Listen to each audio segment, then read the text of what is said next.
gukurikirana, wari umaze igihe yaraziritswe, ariko nonaha imbaraga z'ubumana zikaba zimuhambuye. Ndakunezerewe, uri mwiza, uri Kristo, uri umwana w'Imana ishobora byose. Tugeze imbere yawe, tuje muri kakanya k'ijambo ryawe. Reka Mwuka Wera akore cyane kandi akore ibiti byo twibwira ibyo dusaba, kubasha bw'imbaraga za Rikobori, mu izina rya Yesu, amen. Yesu ashimwe.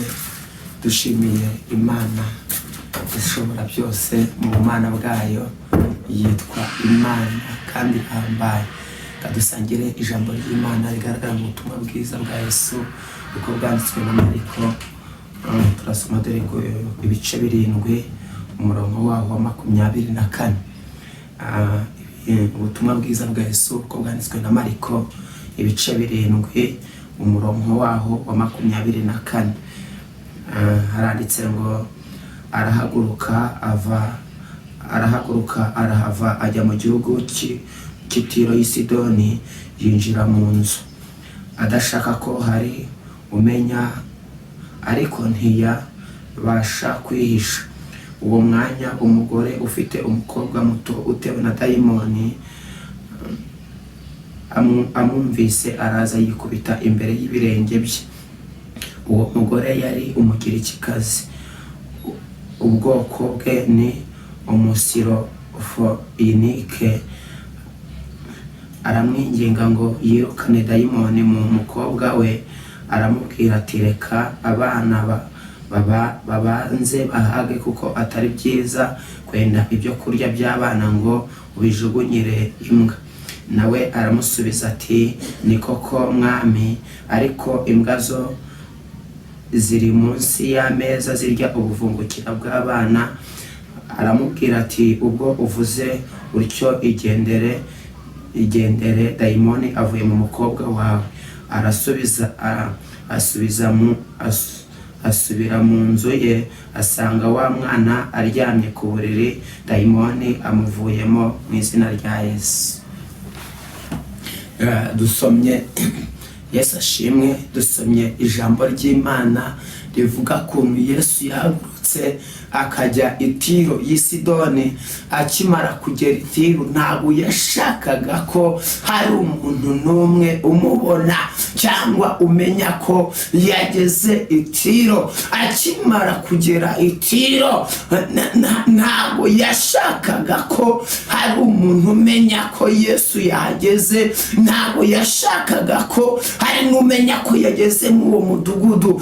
Ariko akihagera, umugore w'umugirikikazi, Bibiliya yavuze ko ari umugirikikazi, araza aramwikubita imbere, amenya ko yahageze. Akimara kumenya ko yahageze, yaraje amwikubita imbere, aramubwira ati, databuja, umwana wanjye, umukobwa wanjye yatewe na dayimoni, mukize. Ariko Yesu amwima amatwi. Ahandi atangira, hari aho yamwimye amatwi, n'abigishwa baramubwira ngo mubwira tuve inyuma, kubera yuko ari kudusakuriza.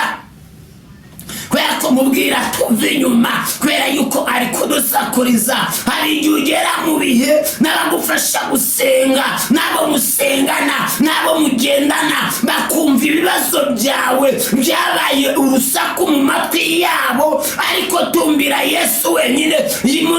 Umugirikikazi yaraje yegera umwami Yesu. Amaze kumwegera, amaze kumusanga, aramubwira ati, databuja, ndakwinginze, umukobwa wanjye yatewe na dayimoni. Ndakwinginze, umukobwa wanjye yatewe na dayimoni. Ndakwinginze, umukobwa wanjye yatewe na dayimoni. Ariko Yesu yamubwiye ijambo rikomeye, aravuga ati, reka abana babanze bahage. Si byiza gufata ibyo kurya by'abana ukabyendera imbwa. Ariko umugore yamubwiye ijambo, nawe aramubwira ati, databuja, reka n'imbwa ziri munsi y'ameza zirya ubuvungukira bwaturutse ku meza y'abashebuja. Yesu amwitegereje, aravuga ati, kubera iyo mpamvu genda, umukobwa wa dayimoni imuvuyemo. Hari igihe agaca mu bimuhungabanya, agaca mu bimugerageza, nawe atabaje abantu bakumva ko byabaye urusaku. Inako uyu mugore byagenze, yaraje asanga umwami Yesu. Umwami Yesu narari wawe, yavuze ngo mpagaze ku rugi ndakomanga, none yumva ijwi ryanjye anyingure ndinjire dusangire. Nawe umwami Yesu yinjire mu rugo rwawe, yinjire mu bana bawe. Hari imbaraga mbi uyu munsi azimure. Yavuze ngo si byiza kwenda ibyo kurya by'abana ngo mbyendere imbwa zo zibirye. ngo ariko umugore we yarahagurutse, amaze guhaguruka araza, amaze kuza aza umwami Yesu amwikubita imbere. Nayikubita imbere y'umwami Yesu, garuka imbere y'umwami Yesu, garuka aho Kristo avugira, garuka ku gicaniro, garuka mu buzima bw'imisengere, garuka Imana ivuganira nawe. Yaraje amwikubita imbere, arangije aramwinginga, erega niyo wakwicira inzira ntabwo byakuremeye igisubizo, ntabwo byarimo igisubizo. ariko kuza Kristo yaraje amwikubita imbere, yaraje amwikubita imbere, arambwira ati umukobwa wanjye atewe na dayimoni. muri ako kanya ntabwo yumvishe ihumure rimuturuka, yaramubwiye ngo ntabwo ari byiza kwenda ibyo kurya by'abana ngo mbyendere imbwa. ariko kwa kwiragaze mu kwizera yayageza Imana ivuganira. Nabyibuka neza hari aho Bibiliya yavuze ngo n'intumwa zarabyumvishe zibwira Yesu uti mubwira tuve inyuma, berayika ari kudusakuriza. ndakubwira wowe unkurikiranye warasenze ugira nawe bamusengana n'abagusengera bakubwira ko barembeje, barambirwa ikigeragezo cyawe, barambirwa imisengere yawe, barambirwa amaganya yawe, barambirwa ukuntu se nyine bararambirwa. bamaze kurambirwa ariko Yesu narakubwira ngo ntabwo ari byiza gufata ibyo kurya by'abana ngo mbyendere imbwa zibirye. ariko muri ako kanya nawe agira kwizera, aravuga ngo n'imbwa nazo ubwazo zijya ubuvungukira uturutse ku meza y'abashebuja, zirya ubuvungukira baturutse ku meza y'abashebuja. aya masaha umwami Yesu nawe agukiza ubutware bwa dayimoni. umwami Yesu agukuremo imbaraga za dayimoni. umwami Yesu yongera aseruke akigera i Tiro. ntabwo ashaka ko abantu bamubona, ariko muri ako kanya umugira ikikazi yabaye maso amenya ko yahageze, yabaye maso amenya ko yahageze, yabaye maso amenya ko yahageze. akimara kubimenya yaraje amwikubita imbere. nayikubita imbere y'umwami Yesu, garuka ku gicaniro, ongera usenga Imana, ongera uyegere mu izina rye, ongera ugakomere ndaririmbye. aze ngo mu gihe cyo gusenga amasengesho yacu agera kure cyane, atambuka nk'inyenyeri, avanga umutima w'umuntu ujya imbere y'Imana ugakomanga urugi ushaka kureba Imana. umutima wakomanze nta na rimwe Imana ijye wirengagiza. ava ngo nta mahoro yuzuye twabona muri iyi si, ava ngo kwa data niho honyine hasendereye amahoro, umutima uzatuza. haleluya. umutima uzatuza kandi umucyo uzaba mwinshi niba dukurikira inzira y'amasengesho. nawe ongera ugaruke haha, nubwo nta mahoro yuzuye ufite, ariko kwa data wonyine niho amahoro asendereye.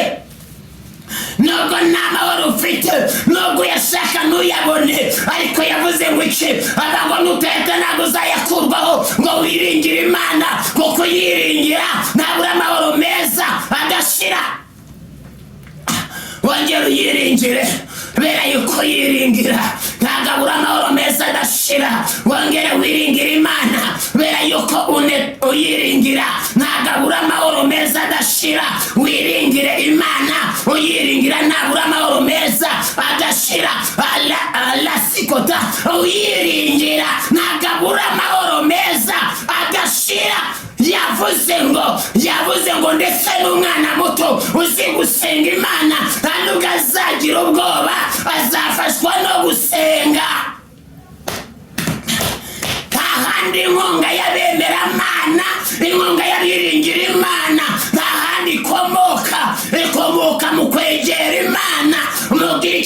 hasi yaraje yikubita ku birenge bya Yesu, aramubwira ngo, aramwinginga, aramusaba, aramutakambira, aramuhendahenda, aramubwira ngo databuja, mukobwa wanjye yatewe na dayimoni, ndakwinginze mukize. Yesu ntiyamubwira ijambo reko rihumuhumuriza, ayamubwira ngo ntabwo ari byiza kwenda ibyo kurya by'abana, reka abana babanze bahage, ntabwo ari byiza kwenda ibyo kurya by'abana ngo ngendere imbwa zibirye. Umugore aramubwira neza ngo ndetse n'imbwa nazo ubwazo beneta nazo ubwazo zirya ubuvungukira bwaturutse ku meza y'abashebuja. Aravuga ngo ndetse imbwa nazo ubwazo zirya ubuvungukira bwaturutse ku meza y'abashebuja. Aravuga ngo ndetse ntabwo imbwa nazo ubwazo zirya ubuvungukira bwaturutse ku meza y'abashebuja. Garuka kwiriba umakomere ndabivuze, aze ngibensenga Uwiteka ngo nibyo binarura mu magarara, ngo nkigiraho datari nkamuganyira ibyo nyina byose mu bihe byiza byo gusenga, zinda ubukana bw'umwanzi mu bihe byiza by'amasengesho, notsinda ubukana bw'umwanzi. Imana igutsindira ubukana bw'umwanzi, Imana ikubohore, Imana igukureho imigozi, Imana ikuvane mu buretwa. Bakumira ndabivuze neza, aze iryo zina ryiza rihebuje ngo risumba ayandi mazina, ngo niryo rivana mu buretwa kandi rikampa umudendezo. Izina ryiza rya Yesu rikuvane mu buretwa, rikuvane mu buretwa, rikuvane mu buretwa. Izina ndaguhanuriye, iryo zina ryiza rya Yesu rikuvane mu buretwa. Nirimara kukuvana mu buretwa riguha umudendezo. Nasezega iminyuro y'ubucakara, iminyuro y'uburetwa, iminyuro y'ubutware bw'umwijima rigukurwaho mu izina rya Yesu. Yavuze ngo iryo zina ryiza rya Yesu iryo rimvana mu buretwa. Umwana w'umugirikikazi yari ari mu buretwa bwo gutwazwa igitugu na dayimoni, yari ari mu buretwa bwo gutwazwa igitugu na dayimoni. Mama we nyina yumvishe ko umwami Yesu yageze i Tiro, yaraje amwikubita imbere, yaraje amwikubita imbere. Amaze kumenya yuko umwami Yesu yageze i Tiro, yaraje amwikubita imbere. Amaze kumwikubita imbere, amaze kumugera imbere, aramutakambira, aramusaba, aramwinginga, aramwinginga. Amaze kumwinginga agata umukobwa wanjye yatewe na dayimoni, murengere. Ariko umwami Yesu agati uretse gatoya, abana babanze bahage. Si byiza gufata ibiryo by'abana nkagendera imbwa zikabirya, ariko kwizera k'umugirikikazi kwatumye abwira Yesu, arambwira ngo n'imbwa nazo ubwazo zirya ubuvungukira bwaturutse ku meza y'abashebuja. Ndagusengeye nawe utari uri kubona ihumure y'umunsi, Imana ikuremere ihumure kandi ubutware bwa dayimoni bukurekure, rigutwaza igitugu bikuvanweho, ibyagutsikamiye imyaka myinshi iyo migozi gukurweho mu izina rya Yesu.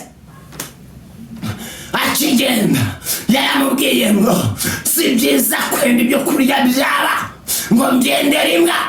Ariko nawe aramubwira ngo ni nawe eneka alasikota ya sireba, nawe enefa ya sireba. Nawe aramubwira ngo ayayaya ndumva manuye. Nawe aramubwira ngo nawe hari umuntu urimo urankurikirana none ndimo ndavugana nawe.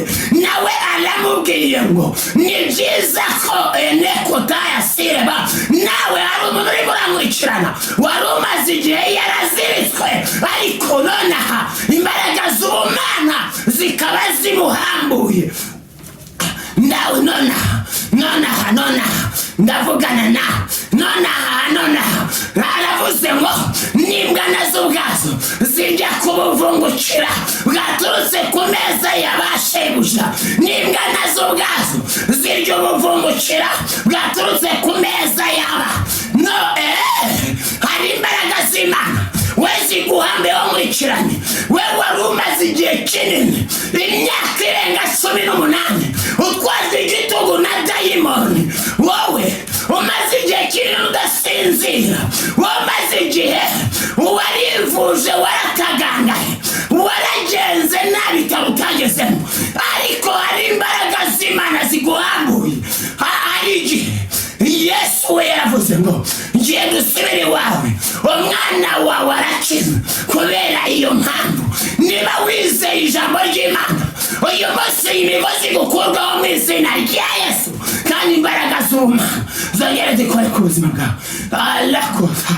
Aravuze ngo si byiza gufata ibyo kurya by'abana ngo ngendere imbwa ngo zibirye, ariko nawe aramubwira n'imbwa nazo ubwazo zijya kubuvungukira bwaturutse ku meza y'abashebuja, n'imbwa nazo ubwazo zijya kubuvungukira bwaturutse ku meza y'abashebuja.